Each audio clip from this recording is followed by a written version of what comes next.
Hi, Jason Hardis, and today we're going to be talking about distressed properties. Simply, a distressed property is any property that the bank is going to have to release rather than be a straight up sale. The first distressed property that everybody always asks about are foreclosures. Foreclosures today are not the same deal they were 5 to 10 years ago.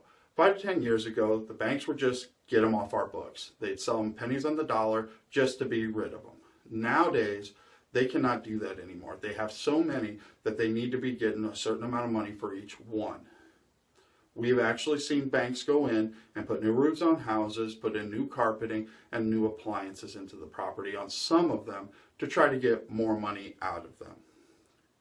So when you're looking at foreclosures, keep in mind that A, your financing may not qualify on them depending on how well the banks cleaned it up and what type of condition that the last owner left it in.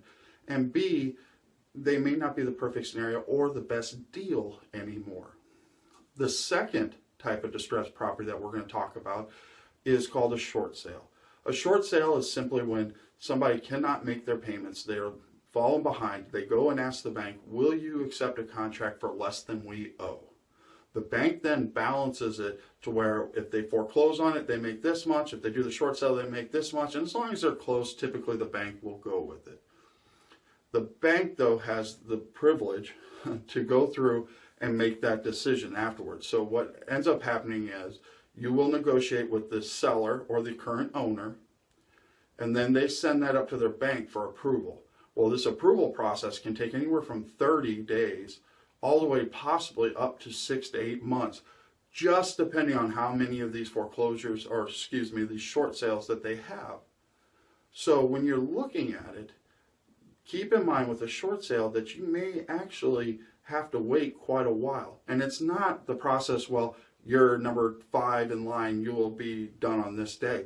It can literally be no answers, no communication from the bank for 2 to 3 months.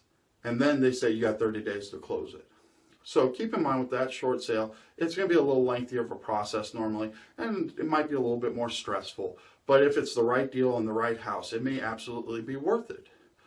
If you have any more questions on distressed properties, or if you have a distressed property and have questions for us, please don't hesitate to call. Jason Hardis.